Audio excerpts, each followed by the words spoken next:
Welcome to the Brilliant Humans podcast, where we celebrate extraordinary people. But here's the catch. No one is talking about themselves. Every guest is here to share the story of a brilliant human who shaped them, inspired them, or changed their life forever. They might be famous or completely unknown, alive or no longer with us. A teacher, a parent, a stranger, a leader, a friend. These are real stories, honestly told. Stories of kindness, creativity, courage and connection, because brilliance deserves to be shared.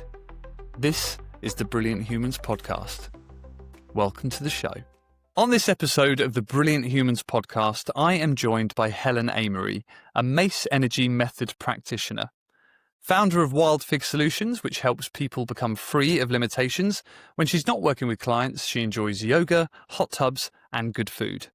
She's a mum to 2 teens and a bearded dragon called Fred, which is a connection to the brilliant human she's talking about today. That person is someone she describes as warm, positive, community-focused, and a key figure in her life. I'm so keen to learn more, so welcome, Helen. Thank you so much. Thank you for having me. Oh, thank you for coming on. Helen, I have never heard of the Mace Energy Method, so can you tell us a little bit about that? Yes. And it's not surprising you've not heard of it because I'm one of the first people to kind of bring it to leaders, to entrepreneurs. It's been around for 20 plus years, but it's been very much in the therapeutic space. It's been very much with people with traditional mental health concerns. Whereas what I discovered was that despite the fact I was a supposedly capable person in the world, did the corporate thing, I've had my own business now for 11 years, I was actually still carrying a lot of trauma that I didn't even know was there. And I just built lots of capable masks on top of it. So basically the Mace Energy Method deals with subconscious emotional reactivity, emotional baggage in a very fast way. That's one of the things I love about it most. And in a very practical way, which is another thing I love about it. And we don't even have to talk about the situations of the past. That's another thing I love about it. Wow. So we get to basically delete out this negativity from our systems and feel good and enjoy our lives and not feel weighed down by old burdens from the past. So, for example, I couldn't used to feel disappointment. I was too scared to feel disappointment because that would confirm a very deep identity, and we call them negative identities, that I am wrong. That was one of my core identities, negative identities. So I couldn't bear to feel disappointment. So if there was any hint that I might feel that, I would reject it, resist it, do anything, distract myself, do more work harder to avoid it, to avoid feeling like a failure, to avoid feeling disappointment. And so in the deletion of the reaction, in the deletion of that identity that says I am wrong or I am bad, then you get to feel everything naturally, which is how we're actually designed. You don't have to keep battling with, I'm only allowed to feel good feelings or I can't feel those bad feelings. So it opens up the whole emotional field, basically. Wow. Well, I hope you don't feel too much disappointment these days. Now you've sort of allowed yourself to do that. Well, no, funnily enough, you don't. Yeah. Well, yeah, but you have the ability to, which I think that's the full spectrum. But when I saw your submission, it just felt like this person really encompassed everything I wanted to achieve from this podcast when we're talking about brilliant people. And actually, there are kind of 2 people in your story, so we'll get onto that. But why don't you tell us, who is your brilliant human and how are they related to you? Yeah. So my brilliant human, and I have to say there were so many I could have chosen, but the one I went for was my Uncle Fred. So my wonderful, married into the family Uncle Fred. So he was obviously in my life since I was born, older than my parents. So he was part of the old guard of the family, and was just. And was he on your mum's side or your dad's side? On my mum's side. So he married my mum's sister. My mum's older sister, who's quite a bit older than my mum, because my Auntie Pat, who he was married to, was in some ways, when you get an older sibling where they're almost like a parent to you. So there's a little bit of that vibe between my Auntie Pat and my mum.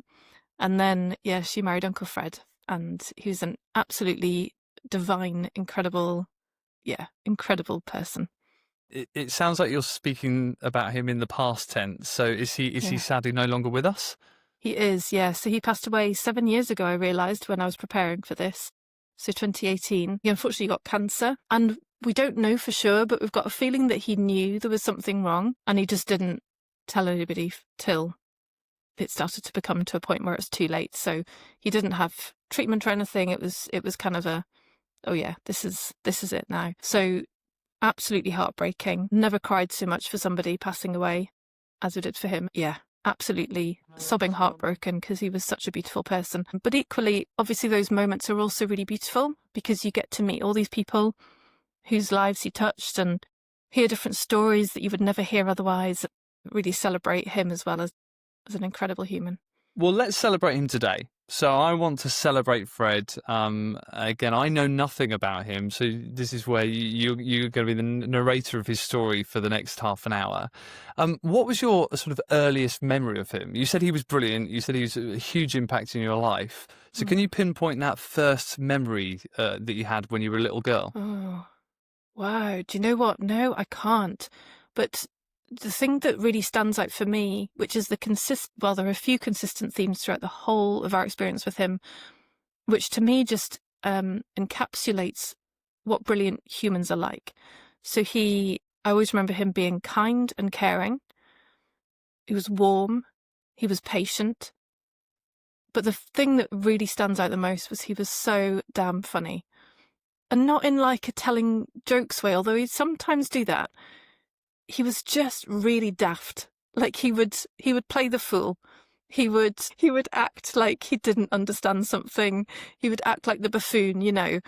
And I remember actually used to wind my dad up a bit because he knew that Uncle Fred was like putting it on like for effect. But us kids, we did not care. It was like he was hilarious. He would have us in stitches. We would be crying, laughing.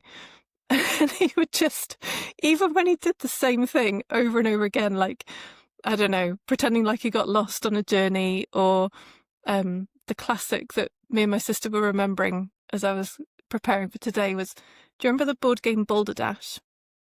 It's the one where you would have a word and each person had to make up a definition of what that could be. Yeah, I remember. And then you all had to guess which the right one was. And he would do this thing where every single one he did would start with, in medieval times.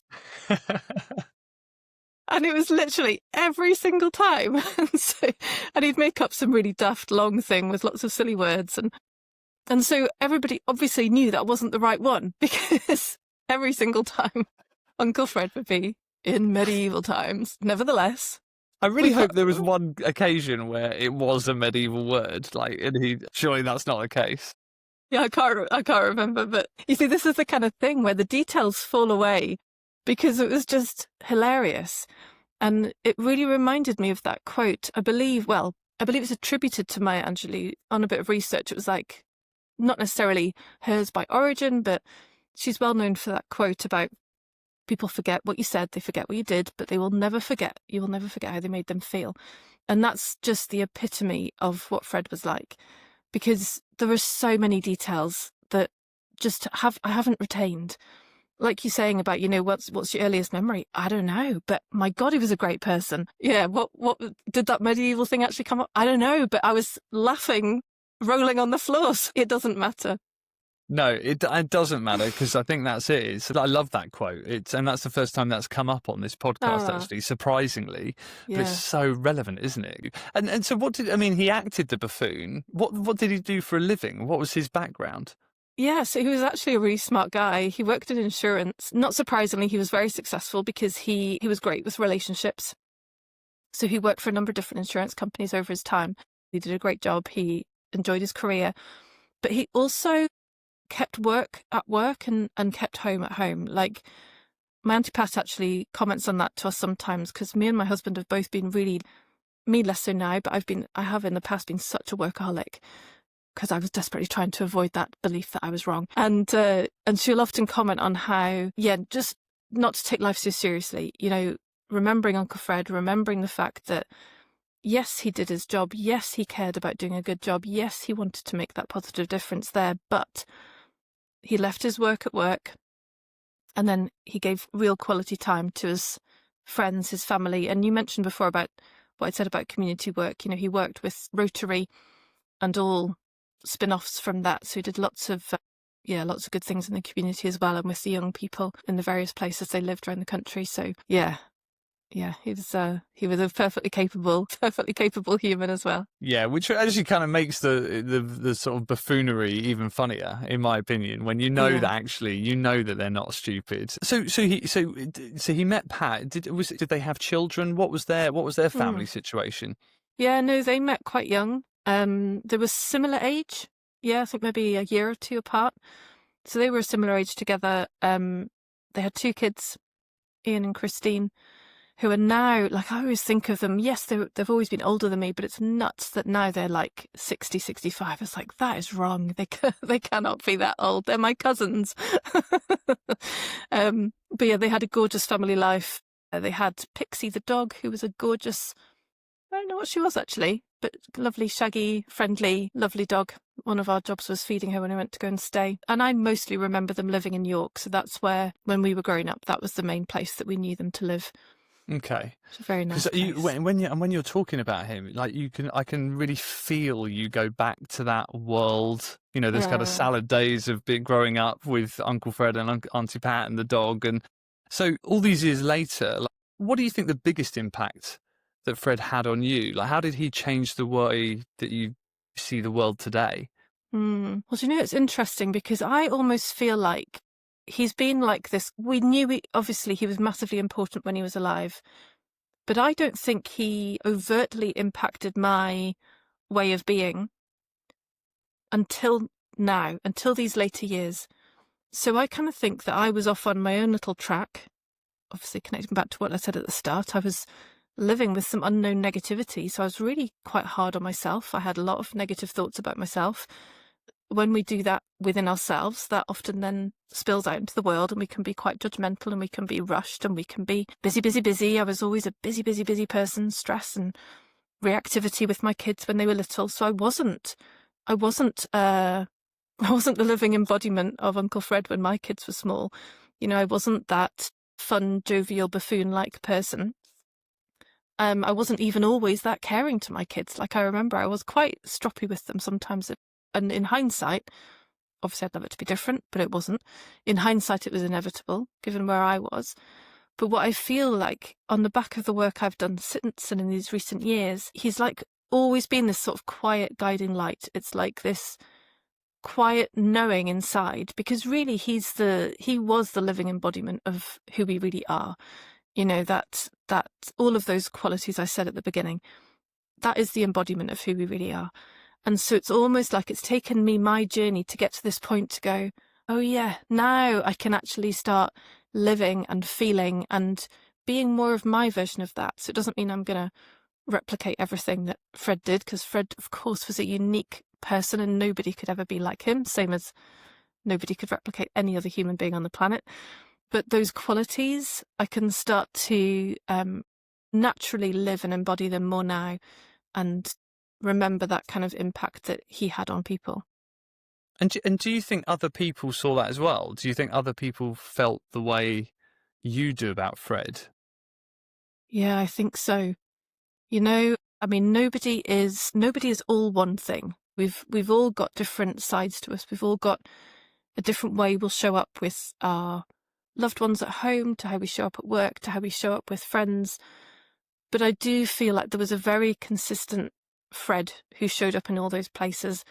And I think it was those qualities that were kind of at the core of everything, how he showed up with everyone. Again, which is something I understand so much more deeply now, that it's not, again, that quote, it's not really about what we're doing. It's not really about what we're saying. It is about that feeling behind those words or behind those actions. And the feeling of him was always that connected, grounded, patient, loving, calm, funny, jovial, rosy red cheeks kind of person. So that then it's like everything's infused with that feeling.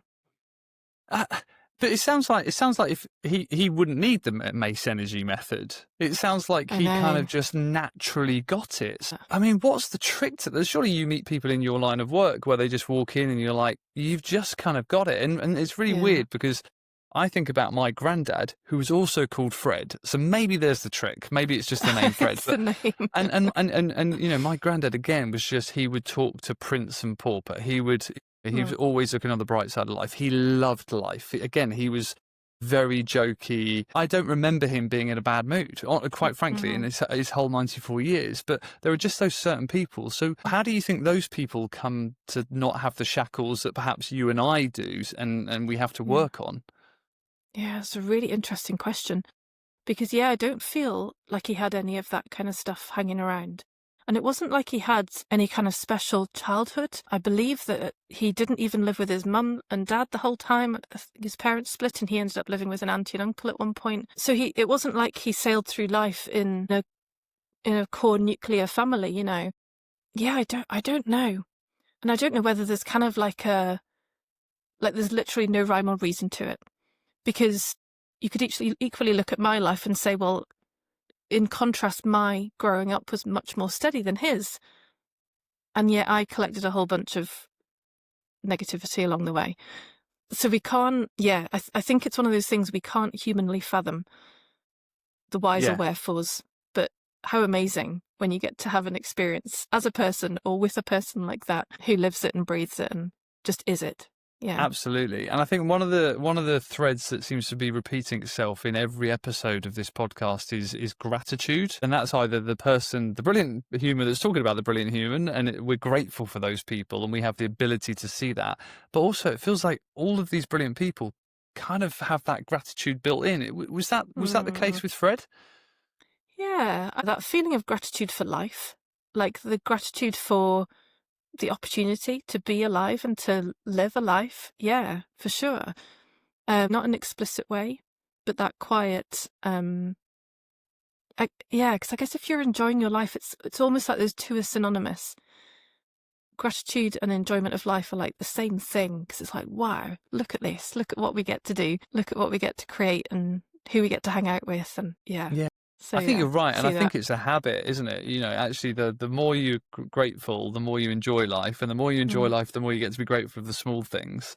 You're listening to the Brilliant Humans podcast, where, here's the catch, no one is talking about themselves, only the brilliant human who has changed their life.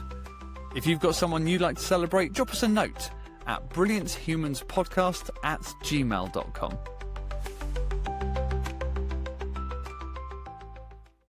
But look, you know, there was two parts to this of the relationship that you had with your auntie and uncle. Fred was one of them, and I want to hear a little bit more about Pat, if that's all right, because was she the same, or were they yin and yang? What was Pat like? Yeah, so it's been really interesting. So I absolutely love my Auntie Pat. She's my most favourite auntie in the whole world, and just there's something about me and her, there's some kind of special connection there, which I've come to learn is apparently quite a common thing, where I know she's not my grandparent, but because of her age difference with my mum, she almost is. And there can be this connection between grandparent and grandchild. And I feel like me and her have that.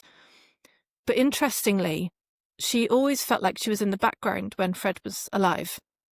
So I guess when we were younger, she was busy with her own kids and fairly traditional lifestyle situations. So she'd be the one in the kitchen cooking, she'd be the one getting things sorted, while Fred would be out playing with us.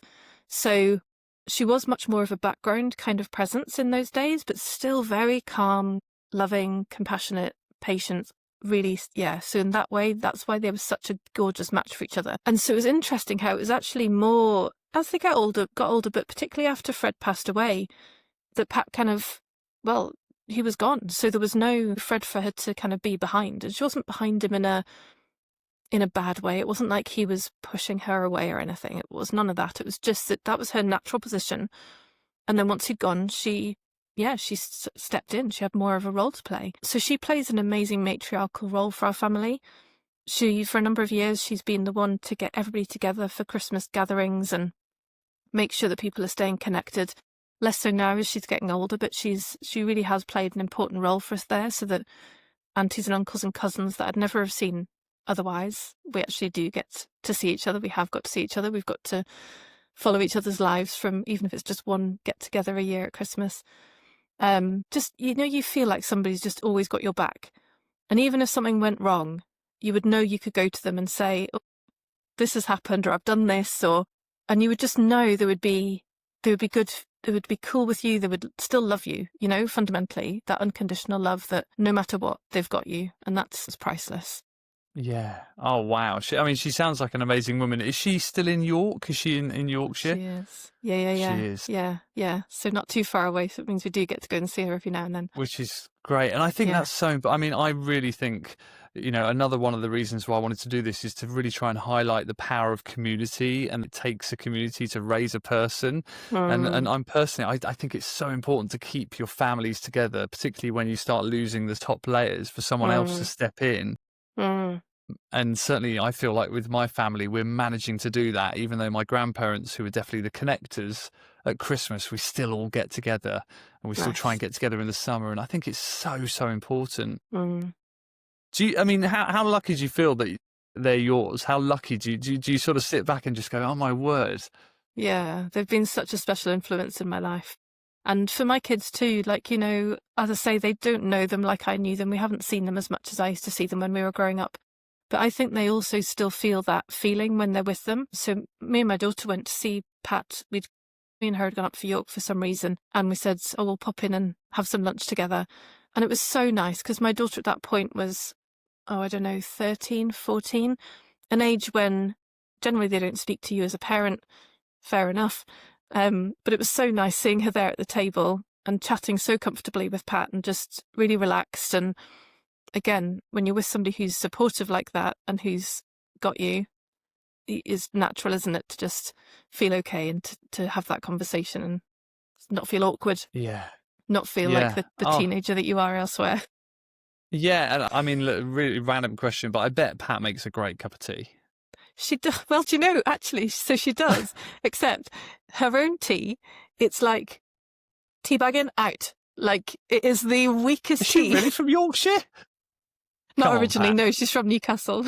Oh, there we go. That explains it. Yeah, we're a family of Geordies, even me, although you couldn't tell. Yeah, so no, she has a very, very weak cup of tea. But yeah, she makes a great, do you know, things all round the table tea, we used to call it, where it's like loads of bits and pieces. So some salad and some sausage rolls and some cheese cubes and ham, like whatever. It's like, yeah, we used to call that things all around the table tea.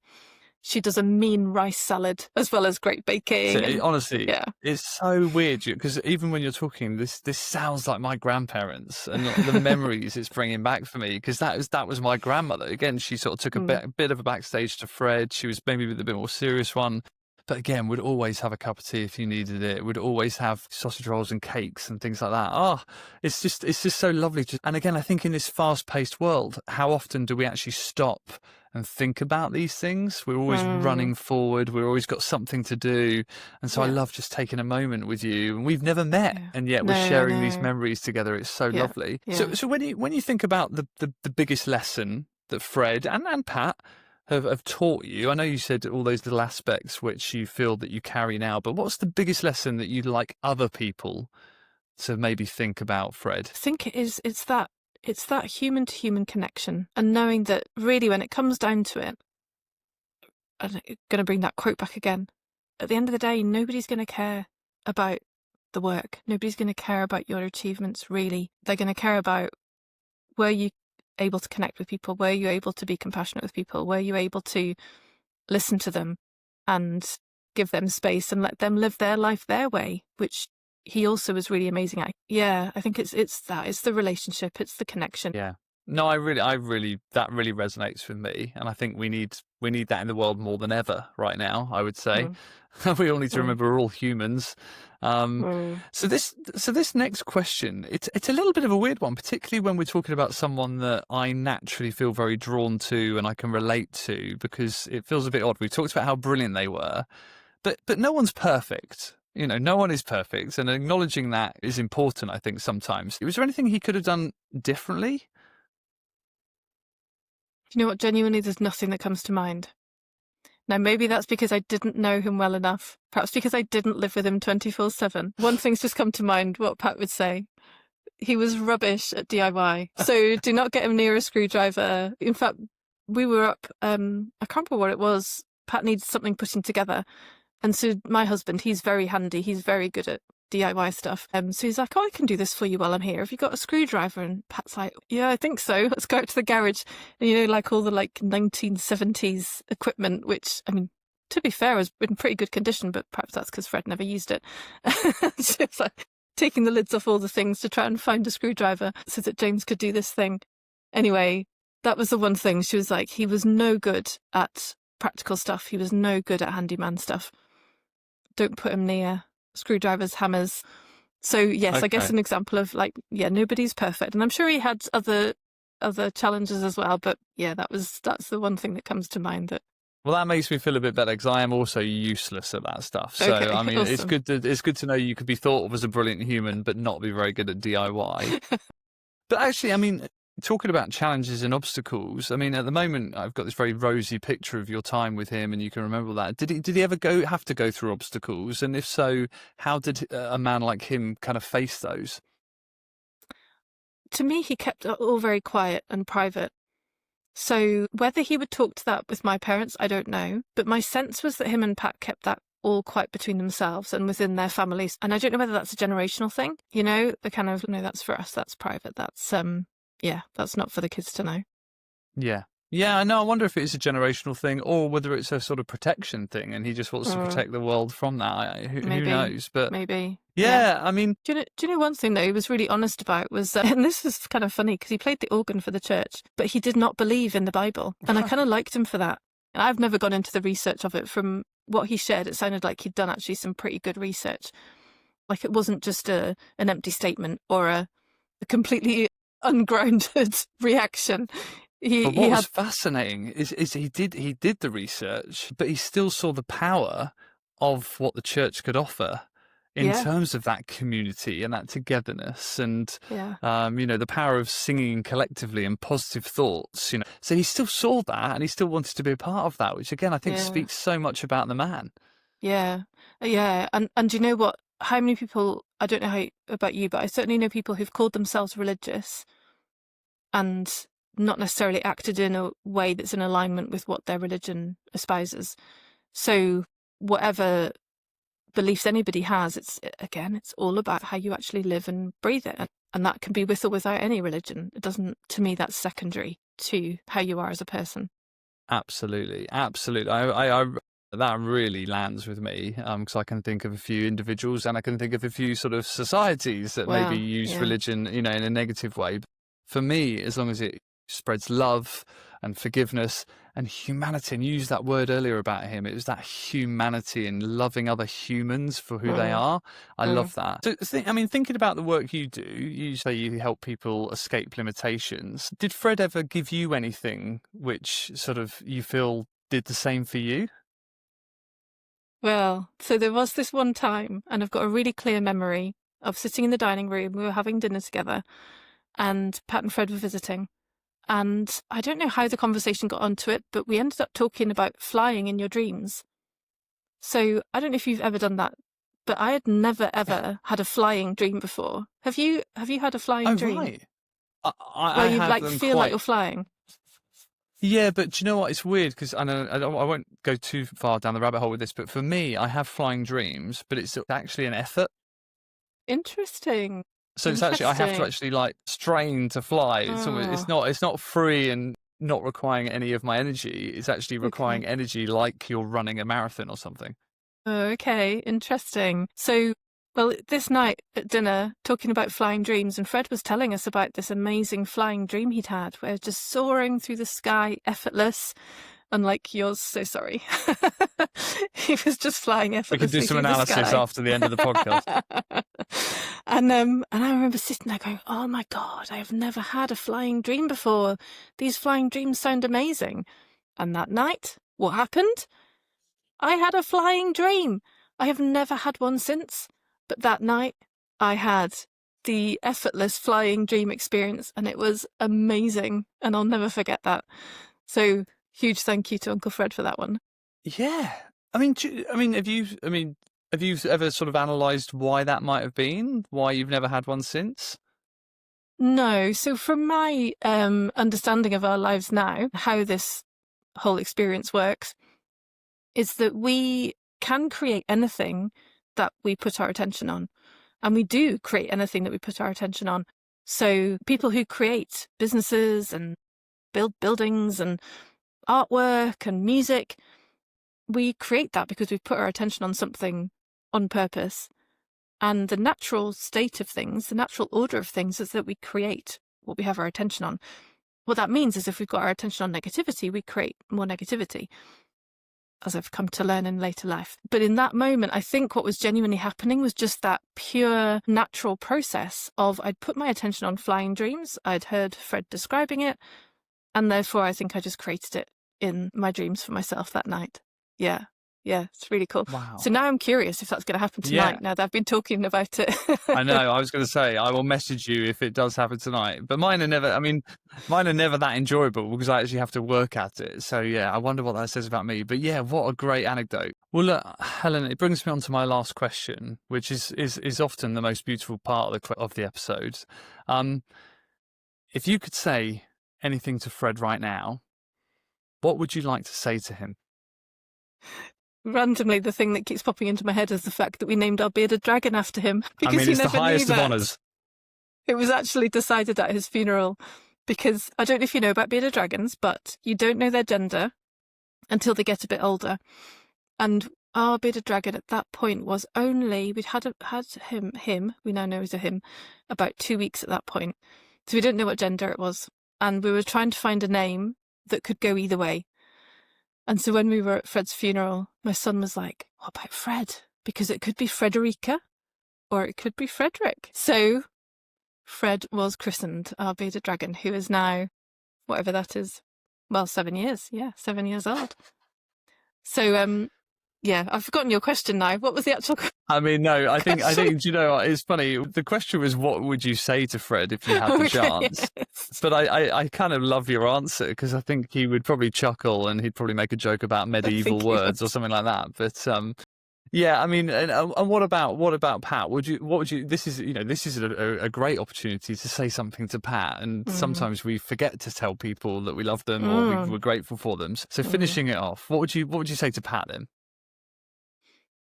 Oh, just the biggest thank you. And yes, we're going to make the most of her years while she's still here. So yeah, huge thank you. Yeah, and look, hopefully she can listen to this and hopefully, she can have her weak tea. I'm very disappointed that she lives in Yorkshire and I'm very disappointed in you, Pat, but hopefully you can listen to this. And I think, Helen, it's so clear the love you have for your family, not just Fred and Pat, but also the wider family. Yeah, it's so true. Yeah. We're very lucky.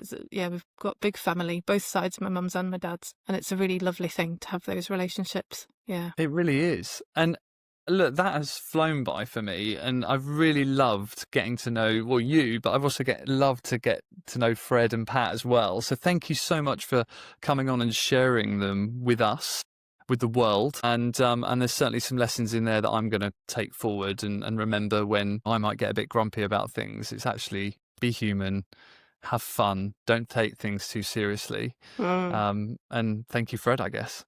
Yeah, amazing. Thanks so much for having me on, John. Thank you for listening to the Brilliant Humans podcast.